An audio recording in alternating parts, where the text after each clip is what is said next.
Narito ang ilan sa mga Bible trivia patungkol sa pag-awit ng mga gospel songs noong panahon ng Luma at Bagong Tipan. Pag-awit ng mga salmo or psalms. Ang psalms na matatagpuan sa Lumang Tipan ay isang koleksyon ng mga awit, panalangin at tula na ginagamit sa pagsamba ng mga Israelita. Ito ang pangunahing hymnbook ng mga Hudyo at ng unang simbahan. Ang mga salmo ay inaawit o binibigkas bilang bahagi ng pagsamba sa templo at mga sinagoga. Mga awit sa hapunan ng Panginoon or Last Supper. Ayon sa Ebanghelyo ni Mateo at Marcos, pagkatapos ng hapunan ng Panginoon, si Jesus at ang kanyang mga alagad ay umawit ng isang himno bago sila nagpunta sa bundok ng mga olibo. Ang hymn na ito ay maaring bahagi ng Hallel, isang serye ng mga Psalms, Psalms 113 to 118, na inaawit sa mga pista tulad ng Paskwa. Mga awit ng pag-akyat or Songs of Ascents. Ang mga Songs of Ascents, Psalms 120 to 134, ay mga awit na inaawit ng mga Israelita habang sila ay umaakyat sa Jerusalem para sa mga taunang kapistahan. Ang pag-awit ng mga himnong ito ay nagpapakita ng kanilang pananampalataya at paghahanda sa pagsamba sa Diyos. Paulit-ulit na pag-awit or chanting sa mga sinagoga.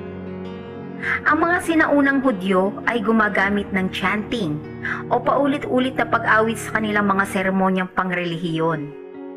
Ang pag-awit ng mga himno at mga salmo sa simpleng melodiya ay karaniwang bahagi ng kanilang pagsamba sa sinagoga.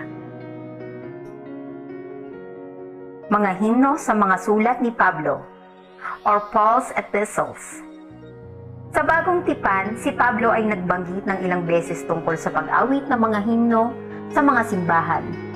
Halimbawa, sa Efeso chapter 5 verse 19 at Colossus chapter 3:16, hinihikayat ni Pablo ang mga mananampalataya na umawit ng mga salmo, himno at mga espiritual na awit bilang pagpapahayag ng kanilang pananampalataya at pagsamba sa Diyos.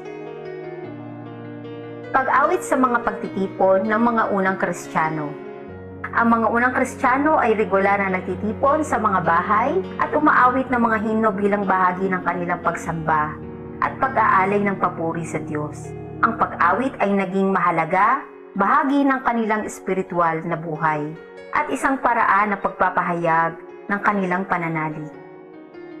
At ang huli, ang pag-awit bilang paraan ng pagkatuto at pag-aalala.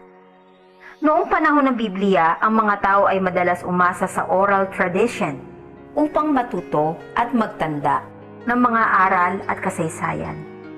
Ang mga himno at salmo ay isa sa mga paraan upang mapadaling nilang maalala ang mga salita ng Diyos at ang mga kwento ng kanilang pananampalataya.